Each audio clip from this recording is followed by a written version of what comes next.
में निवेश भी हो रहा है, मध्य प्रदेश में इन्वेस्टमेंट भी आ रहा है।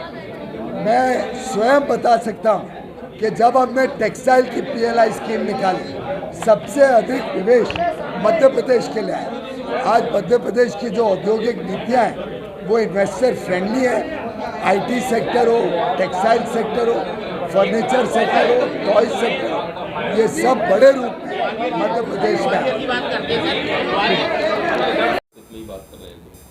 नेतृत्व तो भारतीय जनता पार्टी का देश भर में प्रधानमंत्री नरेंद्र मोदी जी की अगुवाई में हम सब कार्यकर्ता काम करते हैं। मध्य प्रदेश में भी हम सब मिलके काम करते हैं।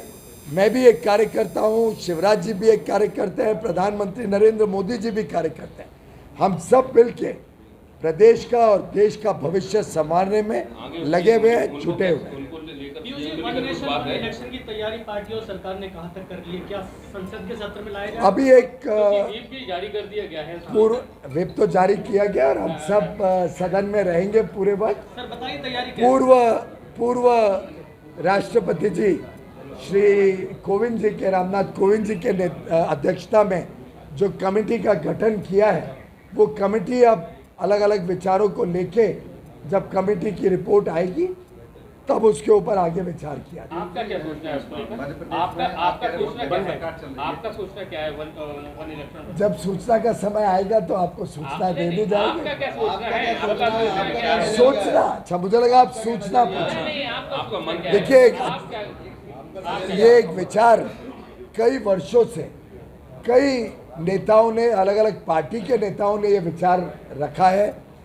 विचार के ऊपर पूरी गंभीरता से और गहराई से सभी उसके जो पहलू हैं, उन पहलुओं को सामने लेके, उनको सामने रखकर इसमें से एक अच्छा अगर मार्ग निकलता है तो मैं समझता हूँ देश के हजारों करोड़ रुपए जो अलग अलग समय इलेक्शन में लगते हैं, जो देश की व्यवस्थाएं पूरे समय इलेक्शन में व्यस्त रहती हैं, जो हमारे शिक्षक जिनका प्राथमिक काम शिक्षा देना है, उनको अलग अलग चुनाव में लगना पड़ता है, जिससे उनके काम में कठिनाई आती है, हमारे विद्यार्थियों को कठिनाई आती है। और साथ ही साथ जो विकास की धारा कई बार रुक जाती है, अलग अलग चुनाव अलग अलग समय होने के कारण, जो आचार संहिता बार बार लगने के कारण जो विकास की धारा रुकती है, ऐसे कई पहलुओं जिनका लाभ देश को मिलेगा वन नेशन वन इलेक्शन से। लेकिन इसमें सभी के विचार सम्मिलित हो, सभी की अलग अलग परंपराओं को सामने रखा जाए, उसको सुनिश्चित करते हुए उसका सम्मान करते हुए कैसे इसको आगे बढ़ाएं। ऐसा है कि विपक्ष डरता है, क्योंकि विपक्ष के पास ना तो चेहरा है ना चरित्र है। विपक्ष चाहता ही नहीं है कि ये देश में तेज हो विकास की धारा, और विपक्ष के काम का तो हम सब ने अनुभव किया ही है। आखिर आज़ादी के बाद लगभग अधिकांश वर्ष तो विपक्ष के और ख़ास तौर पे कांग्रेस की सरकारें रही हैं, और हमने देखा कि चाहे वो कांग्रेस की सरकार हो, मध्य प्रदेश की हो, केंद्र की हो, अलग अलग राज्यों की हो, उन्होंने देश को पिछड़ा ही रखा। आखिर मध्य प्रदेश भी पहले तो एक बीमारू राज्य के रूप में ही पहचाना जाता था। तो शिवराज जी आए, उन्होंने प्रदेश का कायाकल्प किया। जब माननीय प्रधानमंत्री नरेंद्र सिंह मोदी जी को मौका मिला केंद्र में आने का, उन्होंने जिस प्रकार से देश का पूरा नक्शा बदला, जिस प्रकार से देश में आज हर एक व्यक्ति की सामान्य जरूरतों के ऊपर ध्यान देते हुए देश को बदलाव और देश को एक नई दिशा, नए आवाम पे लेके गए, उससे आज पूरा देश प्रसन्न है और उससे आज विपक्ष परेशान है।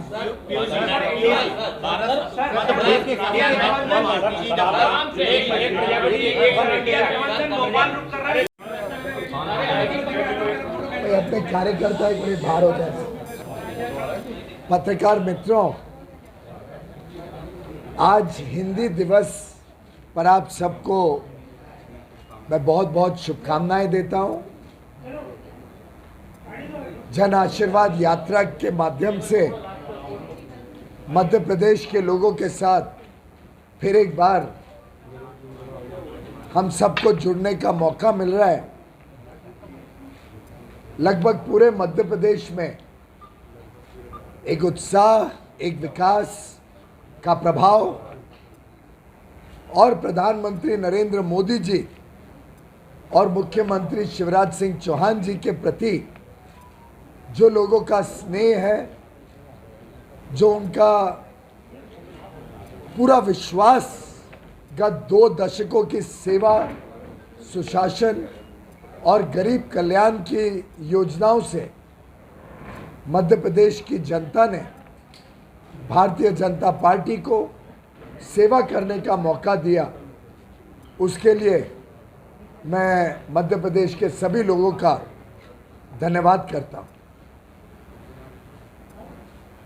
माननीय श्रद्धेय अटल बिहारी वाजपेयी जी की पावन भूमि में आज मुझे आगमन करने का मौका मिला, उसके लिए मैं माननीय शिवराज जी और सभी पार्टी के नेताओं का भी धन्यवाद करता हूं, क्योंकि मेरे मन में जो विचार हैं, मेरे मन में जो काम करने की श्रद्धा है, उसमें अटल जी का स्वयं का काफ़ी बड़ा योगदान रहा। बचपन से ही उनका प्यार और आशीर्वाद और मार्गदर्शन मिला, जिसके कारण प्रधानमंत्री नरेंद्र मोदी जी के अगुवाई में अलग अलग प्रकार से देश की सेवा करने के लिए मुझे अवसर मिला। मध्य प्रदेश बहुत तेज गति से विकास कर रहा है, चाहे वो गरीबों का कल्याण हो, चाहे औद्योगिक विकास की बात हो। एक अच्छा समन्वय मध्य प्रदेश में देखने को मिलता है।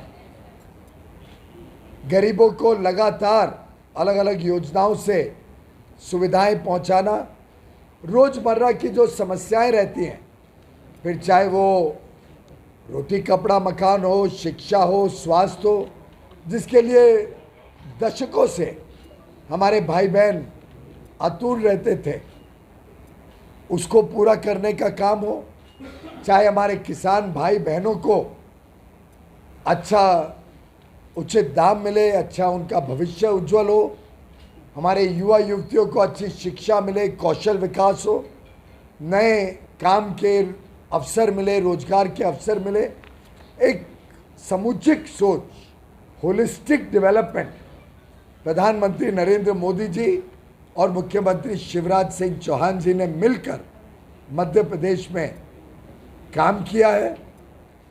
आज ही हम सबका सौभाग्य है कि माननीय प्रधानमंत्री जी लगभग 50,000 करोड़ से अधिक के कार्यक्रमों का शिलान्यास या उद्घाटन करेंगे। बीना में एक नई बड़ी पेट्रोकेमिकल रिफाइनरी का भी काम शुरू होगा, भूमि पूजन होगी, और अन्य अन्य योजनाओं से, चाहे वो इंदौर में 2 IT पार्क्स हों, मेगा इंडस्ट्रियल पार्क हो रतलाम में, चाहे 6 नए इंडस्ट्रियल पार्क जो अलग अलग प्रदेश में बनने जा रहे हैं, ये सब मध्य प्रदेश के भविष्य को बदलने वाली योजनाएं हैं। हाल में ही आपने G20 का शिखर सम्मेलन आपने सभी ने देखा होगा, किस प्रकार से आज भारत का परचम पूरे विश्व में फैला है, कैसे भारत के प्रति विश्वसनीयता बढ़ी है।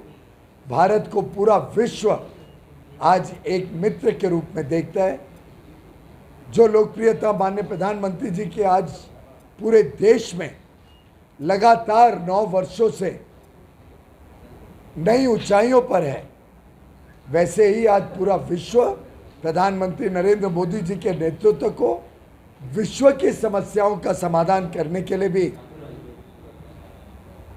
आगे कर रहा है। उनको उनके प्रति बहुत उत्साह के साथ देख रहा है। माननीय शिवराज सिंह चौहान जी ने केंद्र की अन्य अन्य योजनाओं में अपने आप को जोड़कर मध्य प्रदेश में हर गरीब को, हर बहन को एक अच्छा भविष्य देने का जो संकल्प लिया है, उसमें चाहे वो हमारे किसान भाई बहन हो जिनको केंद्र से से तो किसान सम्मान निधि में हर वर्ष 6,000 रुपये मिलते ही हैं, पर राज्य सरकार भी उसमें 6,000 रुपये जोड़ के उनके जीवन को और सहूलियत देता है, उनके काम को और बल देता है।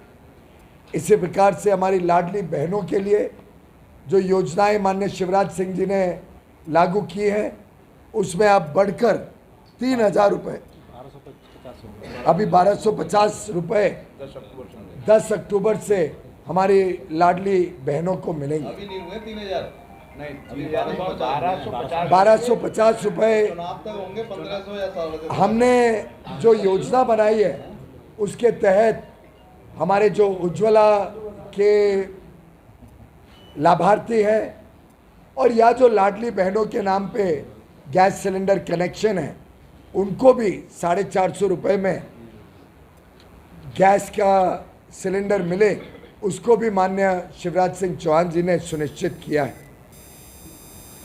जिस प्रकार से 44 लाख लगभग गरीब परिवारों को मुफ्त में प्रधानमंत्री आवास योजना के तहत अपना खुद का आशियाना मिला, वैसे ही आगे चल के जो अन्य योजनाओं का लाभ लगातार तब 177 सीटें हमको भाजपा को यहाँ मध्य प्रदेश में मिली थी। उसके बाद से लगातार अब जैसे जैसे चुनाव विधानसभा चुनाव हुए उसमें भाजपा लगातार अपना बहुमत खोती गई, सिमटती गई। आज 2018 में स्थिति ये आई कि हमको विपक्ष में बैठना पड़ा। अब आशा क्या है कि आगे ये स्तर बढ़ेगा, कैसे बढ़ेगा उसकी इस बार का चुनाव एक तरफा भारतीय जनता पार्टी के पक्ष में है। मध्य प्रदेश की जनता ने मन बना लिया है भारतीय जनता पार्टी को और कमल के ऊपर पूरा अपना समर्थन और आशीर्वाद देने के लिए, और मैं समझता हूँ फिर एक बार नई ऊंचाइयों पे भारतीय जनता पार्टी की विजय मध्य प्रदेश में निश्चित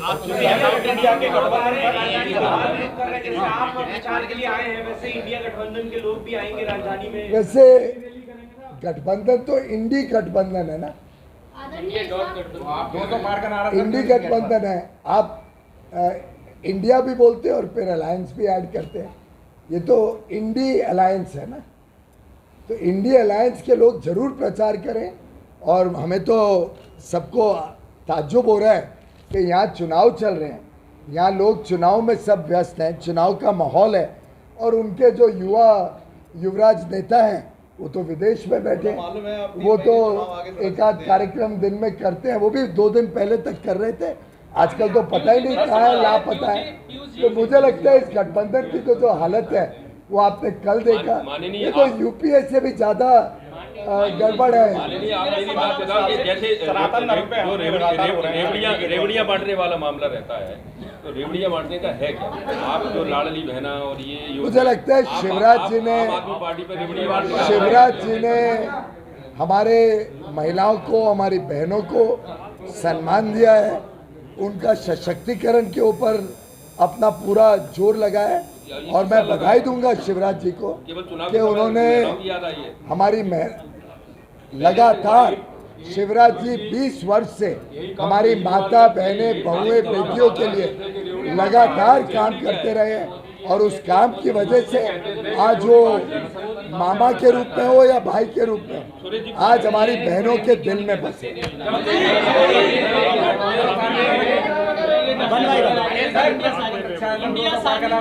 इंडिया साइनिंग का नारा भारतीय जनता पार्टी उसी पार्टी ने दिया था, वही विचार है, वही पार्टी है। फिर अब इंडिया साइनिंग हटा के भारत देखिए, इंडिया हो या भारत हो, हमारे संविधान में दोनों शब्द हैं, और संविधान के हिसाब से आप हिंदी का संविधान खोलेंगे तो उसमें लिखा है भारत, दैट इज इंडिया। अंग्रेजी बोलते हैं इंडिया, दैट इज भारत। अब बताइए मध्य प्रदेश की जनता कौन सी भाषा ज़्यादा समझती है? भारत की जनता अधिकांश कौन सी भाषा ज़्यादा समझती है?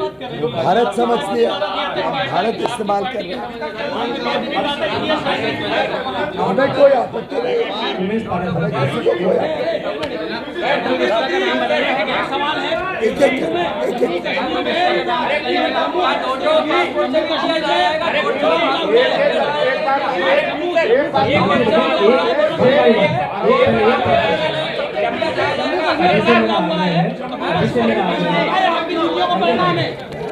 जम्मू कश्मीर में बड़ा हमला हुआ है और आप विपक्ष ये बोल रहा है आपकी नीतियों का देखिए, परिणाम है। बहुत ही संवेदनशील विषय है। जम्मू कश्मीर में जो हुआ है, मैं उन सभी परिवारों को अपनी संवेदना देना चाहूँगा। बहुत दुर्भाग्य की घटना है। मुझे लगता है कि आतंकवादी जो अपना एक कड़ी कार्रवाई के कारण बैकफुट पे हैं, उनके पास आज इस प्रकार की घिनौनी घटना करने के अलावा कोई रास्ता नहीं है। लेकिन अधिकांश जम्मू कश्मीर में जो पहले हालत थे, उससे आपने देखा है कि गत 4 वर्षों में कितना बड़ा बदलाव आया है। अब 4 वर्षों में एक आपने पथराव की घटना नहीं सुनी। जितने लोग पहले घायल होते थे, जितने लोग पहले अपने प्राण गंवाते थे, उसके हिसाब से देखो तो बहुत कम हुआ है। पर बहुत दुर्भाग्यपूर्ण है। हर व्यक्ति हमारे लिए बहुत फारूक अब्दुल्ला ये कह रहे हैं कि बात करना चाहिए पाकिस्तान। फारूक अब्दुल्ला जी के शासन के समय जितने लोग अपने जान गंवाते थे, उससे आज बहुत कम हुआ। फारूक अब्दुल्ला जी राजनीति कर रहे हैं। बहुत दुर्भाग्यपूर्ण है कि इतनी संवेदनशील विषय पे भी वो राजनीति कर रहे हैं।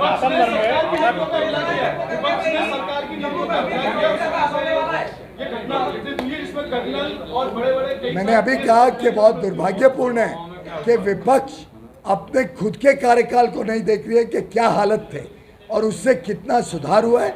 फिर भी बड़ी संवेदनशील विषय है और इस संवेदनशील विषय पे हमने सब ने उन परिवारों के साथ खड़ा होना है, बजाय कि उसका राजनीति इंडी गठबंधन लगातार हमले कर रहा है। आपका सहयोगी अन्ना दल भी तमिलनाडु में चुप है, तो इस पे आप क्या कहना चाहेंगे? मुझे लगता है हमारा संविधान ये किसी को भी अधिकार नहीं देता है कि किसी और के धर्म के ऊपर इस प्रकार के बड़े ओछे और घिनौने बयान दिए जाए। ये पूरे भारत के संविधान के खिलाफ है और मैं समझता हूँ ये मानसिकता ही इस गठबंधन को पूरी तरीके से ध्वस्त करेगी। भारत के लोग इस प्रकार के घमंड को, हमारे धर्म के ऊपर जो आहत पहुंचाई है यूपीए और उनके सहयोगियों ने, इंडी गठबंधन के दलों ने, और जिसके ऊपर वो खुद अब परेशान है कि कौन उसका समर्थन करे, कौन उसकी आलोचना करे। पूरी तरीके से उनके बीच में हलचल मची हुई है। मैं समझता हूँ ये इनकी सोची समझी रणनीति है कि हिंदुओं के खिलाफ वो इस प्रकार के बयान कर रहे हैं। हिंदू समाज नाराज है और पूरा हिंदू समाज इसका पूरा मुंह तोड़ जवाब है। अरे ये को भैया ऐसे वीडियो देखे जा रहे हो, तनिका सब्सक्राइब कर लो और हाँ, घंटा का बटन जरूर दबाना, तब हमारे वीडियो का नोटिफिकेशन सबसे पहले मिलेगा। यहाँ वहाँ का देखा था हम, तुम का ही कहा था।